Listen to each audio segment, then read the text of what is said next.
Hello students, Hariom commerce के इस YouTube channel पर आपका स्वागत है। अभी हम लोग 11th क्लास के लिए नया क्लास शुरू किए हैं और नया वीडियो हम लोग अपलोड करने जा रहे हैं।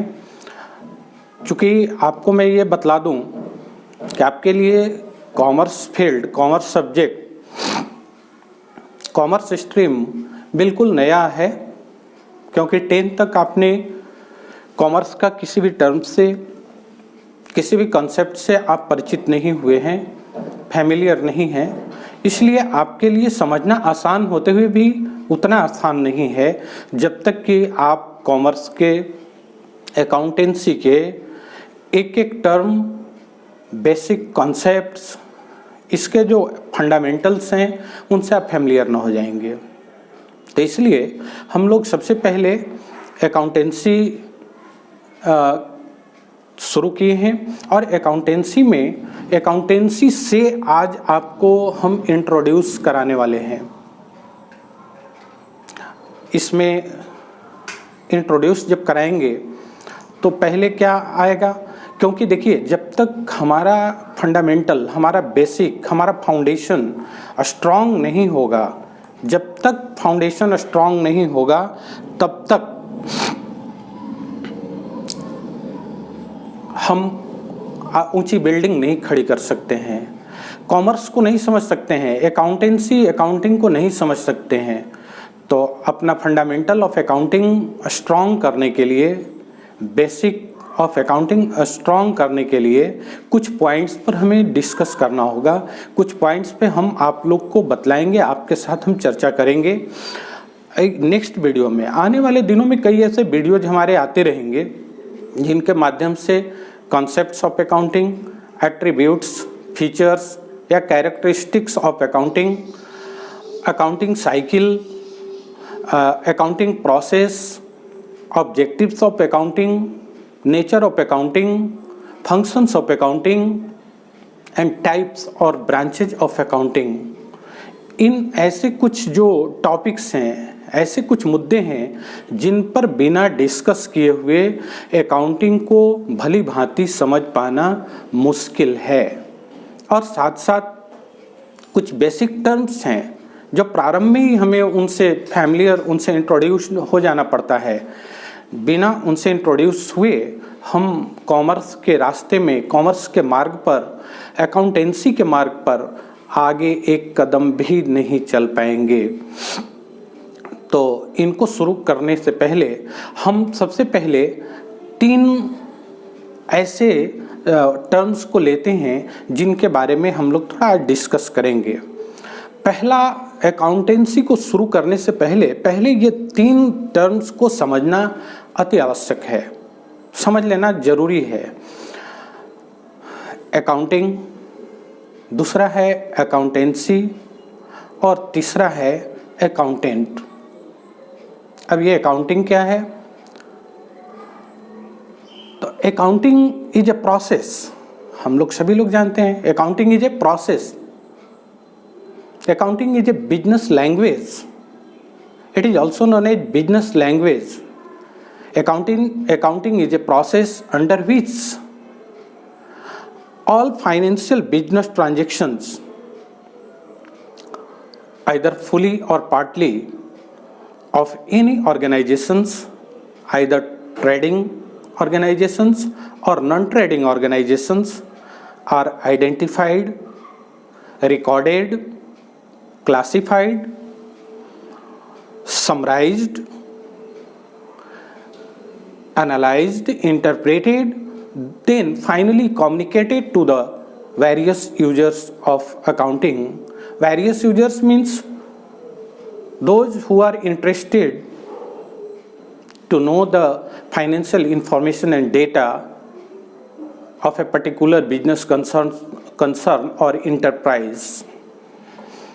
देन अब इस डेफिनेशन में जो मैंने इसको डिफाइन किया, इस डेफिनेशन में आप देखेंगे कि हम कह रहे हैं कि अकाउंटिंग एक प्रोसेस है जिसमें एक किसी भी तरह के बिजनेस ऑर्गेनाइजेशन के, चाहे वो ट्रेडिंग ऑर्गेनाइजेशन हो, नॉन ट्रेडिंग ऑर्गेनाइजेशन हो, उनके फाइनेंशियल ट्रांजैक्शन को आइडेंटिफाई करने का किया जाता है और उनको क्लासिफाई किया जाता है, उनको फिर समराइज किया जाता है और उनको एनालाइज और इंटरप्रेट करने के बाद जिसको ज़रूरत हो, जो इसमें इंटरेस्ट रखते हैं अकाउंटिंग इंफॉर्मेशन में, अकाउंटिंग डेटा में, वैसे यूजर्स को कम्युनिकेट कर देना। इतना काम हम लोग अकाउंटिंग प्रोसेस में करते हैं। अब इस अकाउंटिंग का जो डेफिनेशन मैंने दिया, आपके मन में एक सवाल आ रहा होगा कि सर ये फाइनेंशियल ट्रांजैक्शन किसे कहेंगे? आपने कहा फाइनेंशियल ट्रांजैक्शन किसे कहेंगे?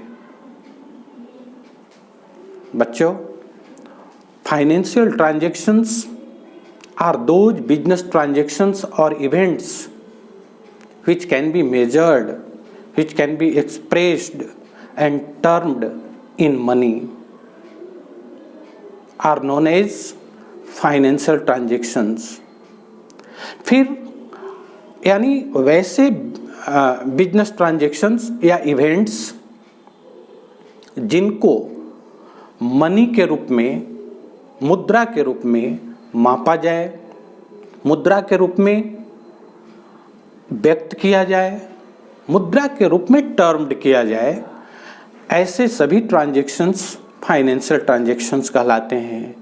तुरंत आपके मन में एक और क्वेश्चन रेज होगा कि सर फाइनेंशियल ट्रांजैक्शन तो समझ गए, लेकिन ये फुली फाइनेंशियल क्या है, पार्टली फाइनेंशियल क्या है? प्रिय बच्चों, partly financial transactions means those transactions for which cash is paid or received immediately at the time of transactions happen। जिस समय ट्रांजैक्शन होते हैं उसी समय उनके लिए कैश या तो पेड कर दिया जाए या रिसीव कर दिया जाए। मतलब एक हाथ से कैश दिया, दूसरे हाथ से गुड्स प्राप्त किया, एक हाथ से कोई भी कमोडिटी लिया, दूसरे हाथ से तुरंत कैश पेड किया। तो these type of transactions are known as fully financial transactions। And next your question is that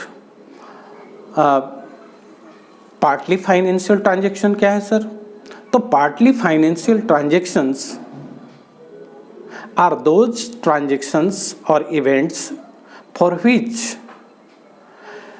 cash is not transacted, cash is not paid or received immediately at the time of transaction।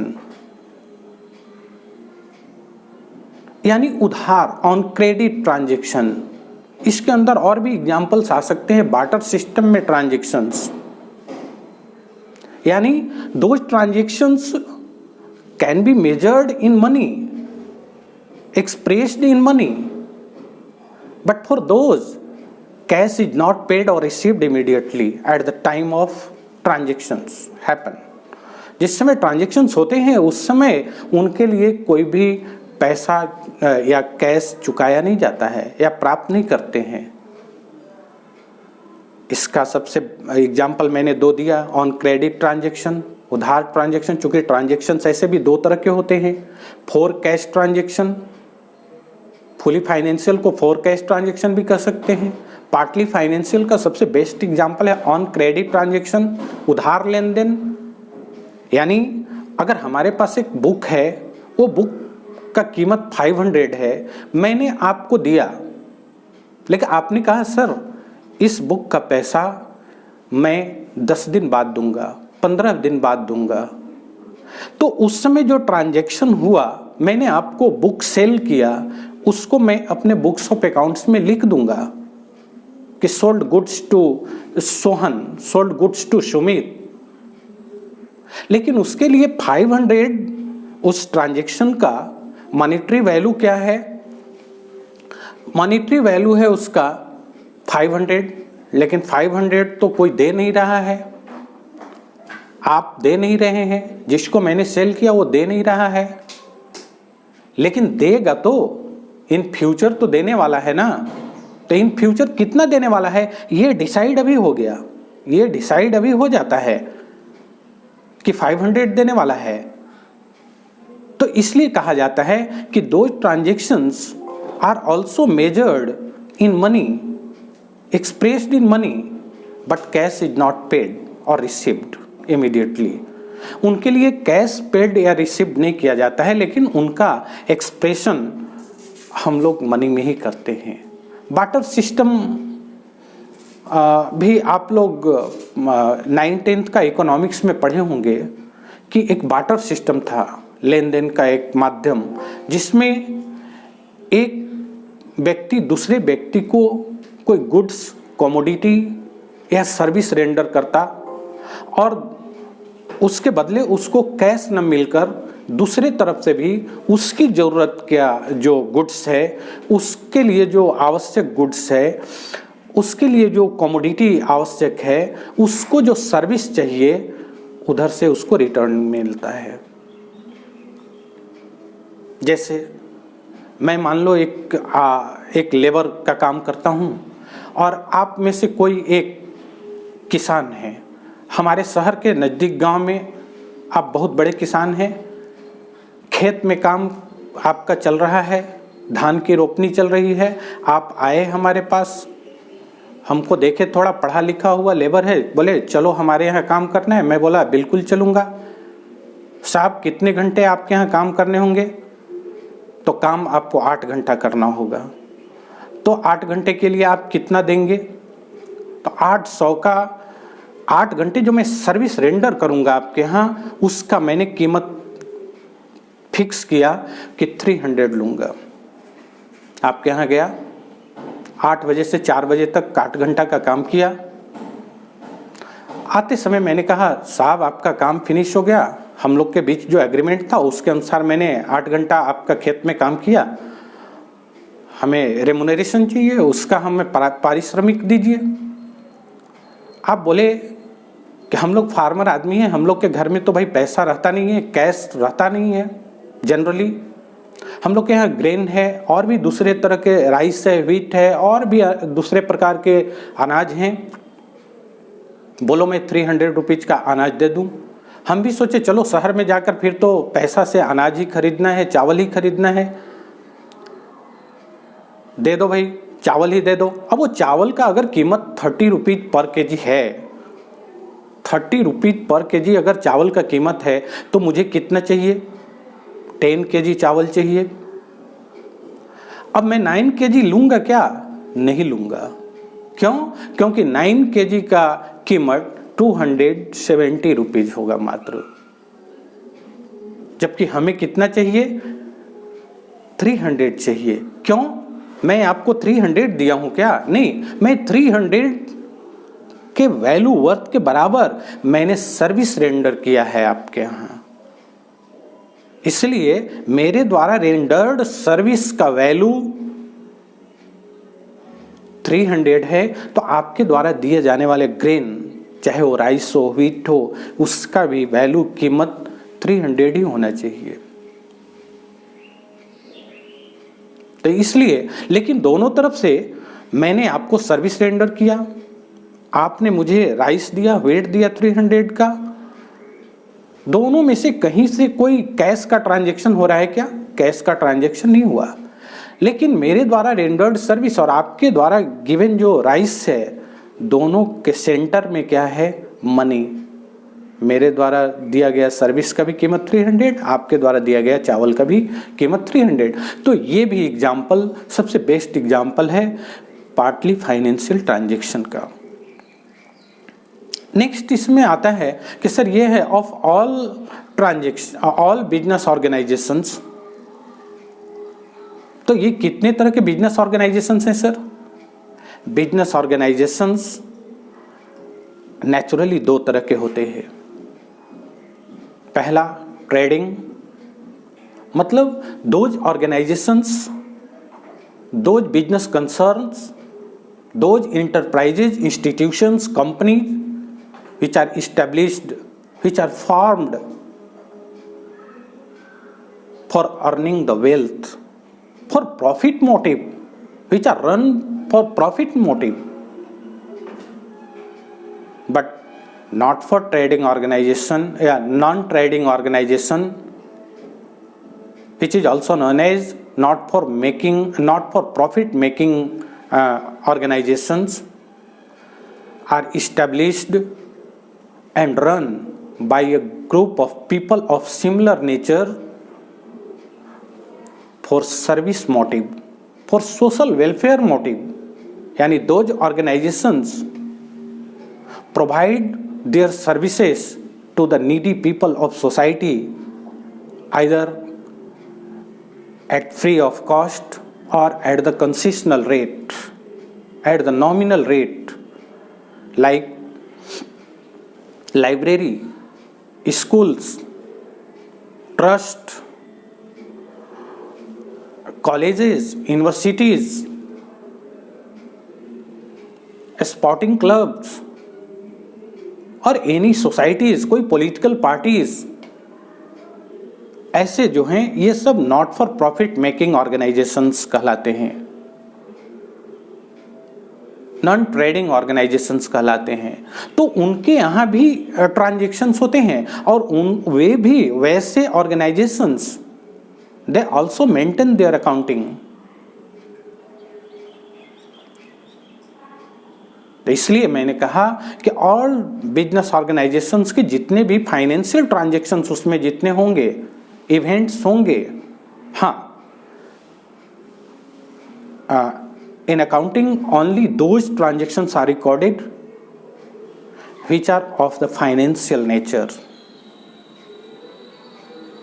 यानी कहने का मतलब है कि वैसे events, वैसे transactions जो business के ऑपरेशन के लिए काफ़ी इम्पॉर्टेंट हैं, फिर भी अगर उनको मनी में मेजर नहीं किया जा सकता है, मनी के रूप में एक्सप्रेस नहीं किया जा सकता है, मनी के रूप में व्यक्त नहीं किया जा सकता है, टर्म नहीं किया जा सकता है, तो those transactions or business events cannot take place in the books of accounts. However, they are important for the business operation. तो ऐसे ट्रांजैक्शंस को अब हम आगे जानेंगे कि अकाउंटेंसी क्या है। तो accountancy refers to the entire body of the theory and practice of accounting। यानी accountancy is the book by which we learn about the process of accounting, and third term is accountant। यानी accountant is a person who completes, who executes the function of accounting, who completes the function of accounting। अब बच्चों, हम अगले video में हम आप लोग को ये बतलाएंगे, क्योंकि बहुत ऐसे भ्रम हैं कि जितना टॉपिक्स मैंने लिखवाए हैं उतने सारे टॉपिक्स पर एक अलग अलग वीडियो आएंगे ही। उनके अलावा एक मैं ये बात आपको जानकारी देने वाला हूँ अगले वीडियो में कि कुछ लोग कहते हैं कि अकाउंटिंग जो है साइंस है, कुछ लोग कहते हैं आर्ट्स है। मैं आपको बिल्कुल क्लियर करूँगा कि अकाउंटिंग साइंस है या आर्ट्स है या दोनों है, तो कैसे है, उसके लिए आप अगली वीडियो की प्रतीक्षा करते रहें। और हो सके तो हरिओम कॉमर्स का इस यूट्यूब चैनल को आप एक बार सब्सक्राइब कर लें। ये सब्सक्राइब कर देने से आपको हर नई जानकारी अकाउंटिंग के क्षेत्र में अच्छी जानकारी, इम्पॉर्टेंट जानकारी टाइम टू टाइम मिलती रहेगी।